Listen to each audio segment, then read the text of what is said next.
A queen put her child out to sea in a golden cradle and let it float away. However, the cradle didn't sink, but floated to an island inhabited only by cannibals. This is Valentine's Day, the Grimm way.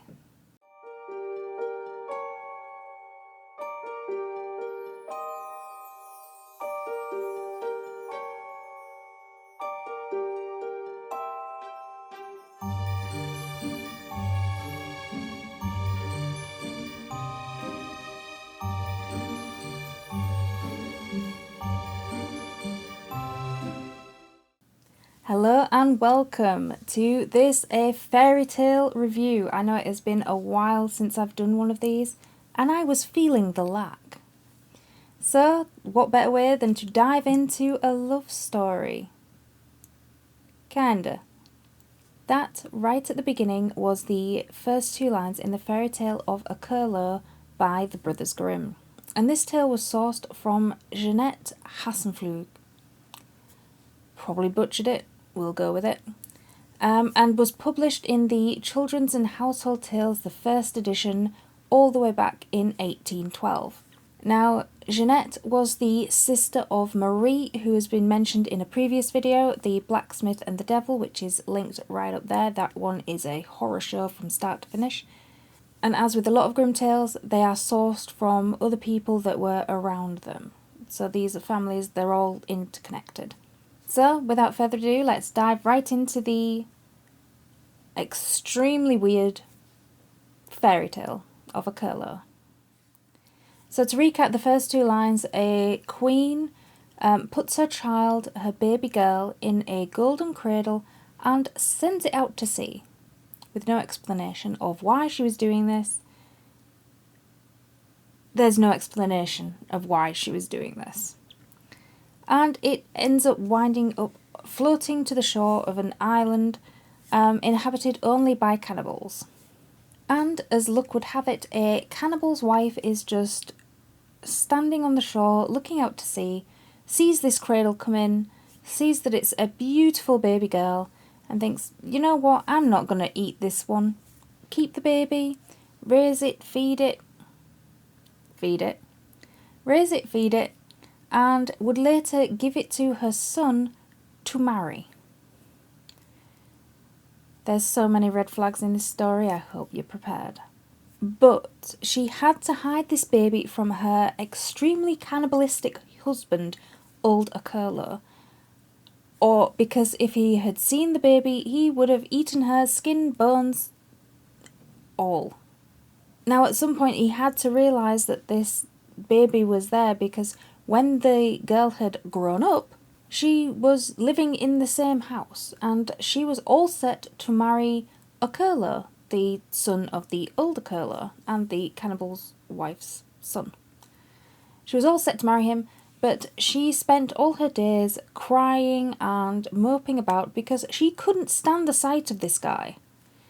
And somehow she knew that being a cannibal was wrong, even though she was just a baby when she got there, so really, would you really know any different?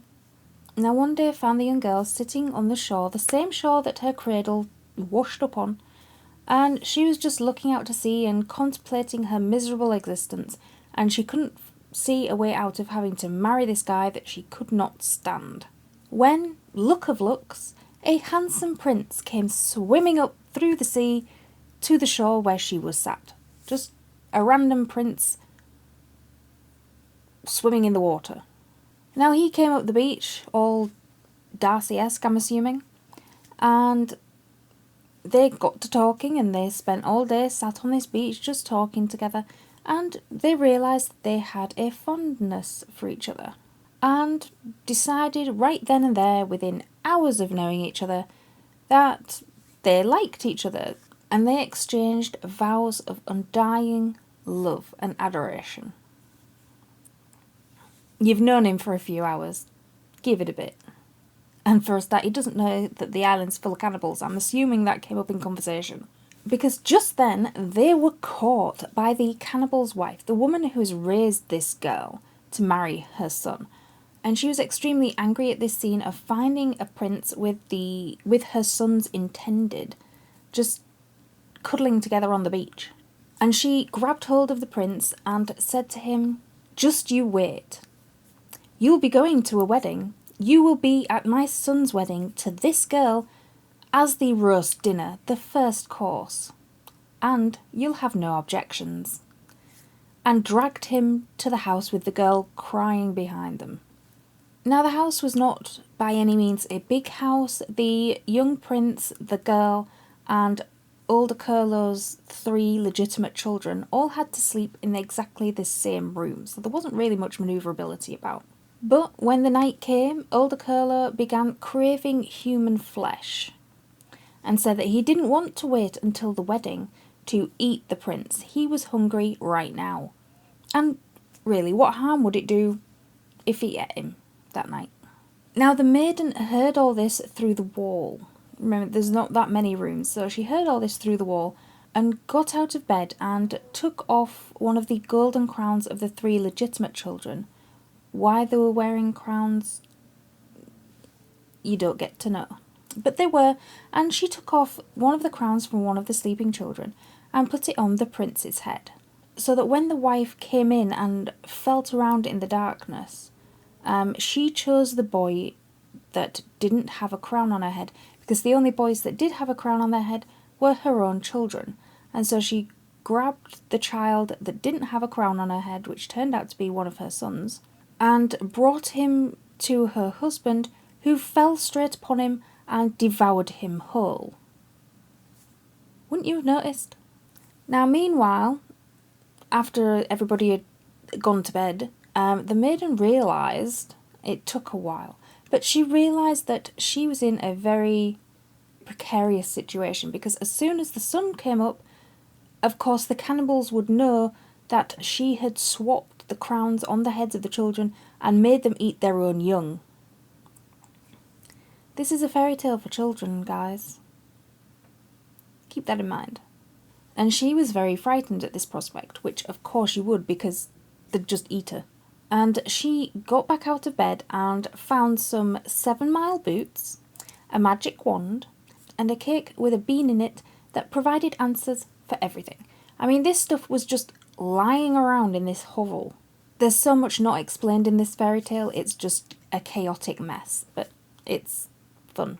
So the maiden woke the prince up, and together they snuck out of this house with all these items. Now when they were wearing these 7-mile boots, every step they took them a mile ahead. So it's like fast travelling fairy tales. Every step they took, they were just a mile down the road. And sometimes they asked the bean in the cake, "Bean, are you there?" But the bean replied that they had to hurry because the cannibal's wife had discovered what they've done and had found some other 7-mile boots, put them on, and was now chasing after them. Really, if you're going to make an escape, wouldn't you take all the boots in the house so that nobody could come after you? Wouldn't you take everything? So at this, the maiden took the magic wand and she turned herself into a swan, and she turned the prince into a pond, and she swam into the middle of the pond.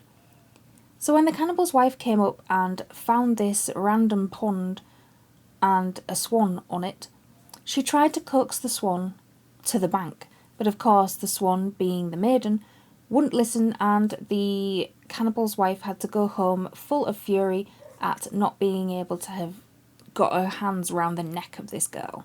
And then the maiden and the prince turned back into themselves and continued on their merry way. Now a while later they asked the bean again, "Bean, are you there?" And the bean replied that it was, but the old woman was coming after them again because her husband, old Okerlo, had explained to her quite vociferously how she had been duped with this swan and the pond. So not only was she full of fury, she was now full of the fury of her husband. And she was coming after them again, sprinting. So at this, the princess, it's the first time she's been called a princess, the princess took the magic wand and turned herself and the prince into a cloud of dust, and old Okerlo's wife could not penetrate this cloud of dust, and so had to go once again back home in a fury at not being able to grab hold of and wring this girl's neck. And the maiden and the prince turned back into themselves and again carried on their merry way. And after a time they asked the bean again, "Bean, are you there?" And the bean replied that they must take care because old Okerlo's wife is coming again and she is taking humongous strides to come and catch up to you, and she is literally just round the corner. So the maiden, panicking at this, grabbed hold of the magic wand and for the third time turned herself into a beautiful rose bush and turned the prince into a bee. And the old cannibal's wife caught up to them, didn't recognise them in their current forms, although how she could recognise a swan, a pond and a cloud of dust in the previous times is not acknowledged. But this time she didn't recognise them as a rosebush and a bee, and turned away and left empty-handed, headed back for home and thought, screw this, I'm not doing this anymore. Now you would think that all their problems would be over at this. However, the maiden in her fear had flung the magic wand too far away to reach as a bush and a bee, although why the bee just couldn't fly over there and get it. But, I mean, the prince hardly does anything in this story, it's always the maiden saving him. But anyway, the wand was too far out of reach for them to turn themselves back into themselves, and so they continued to be a rosebush and a bee. But as a coincidence, they had travelled so far in these 7-mile boots that did a mile at a time, that where they had transformed themselves into the rosebush and the bee, it just so happened to be in the Queen's garden. That queen being the maiden's mother, who as a baby took her child, put it into a golden cradle and sent it out to sea. Now the bee was very protective over this rosebush and would sting anyone who came near it, who tried to touch it or tried to pluck any of the flowers off of it. The gardeners wouldn't go near it. Now it so happened that one day the queen happened to be walking in her own garden and came across this beautiful rosebush. And she was so entranced about these beautiful, gorgeous rose flowers that she reached forward in order to pick one, and got heartily stung for her efforts by the protective bee. So hard that she had to let go, but in letting go she ripped one of the flowers, and at the ripping of one of these flowers, it began spewing blood. There was blood just like a waterfall out of the stem of this flower. And at seeing this, the queen summoned a fairy, just a random fairy, to come and break this enchantment that she believed was over this rosebush that was now spewing and gushing blood, and this bee that was buzzing extremely angrily around it. Now the fairy gets rid of this curse, gets rid of this, well, it's not really a curse, it's really an enchantment. She gets rid of this enchantment, and the maiden transforms back into herself, and the bee transforms back into the prince. Now, it's never explained which bit the queen actually ripped off of her anatomy for it to bleed profusely. You'd think that there would be something missing.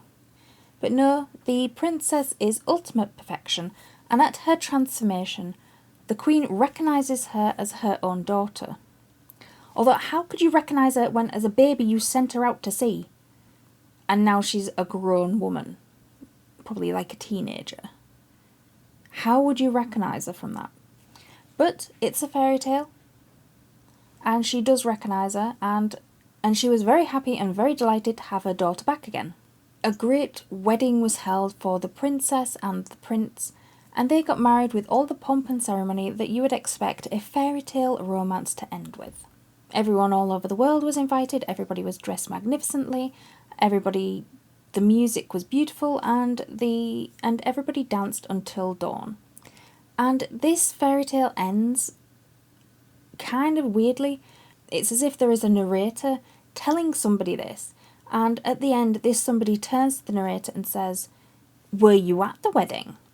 And the narrator says something that I read as incredibly sarcastic.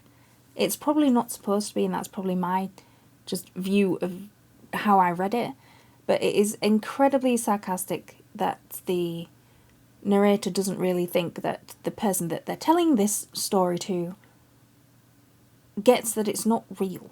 Because when this person asks, Were you also at the wedding? The reply is, of course I was there.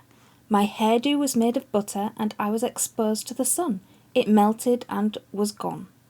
My dress was made from a spider's web, and as I went through some thorn bushes, they ripped it off my body.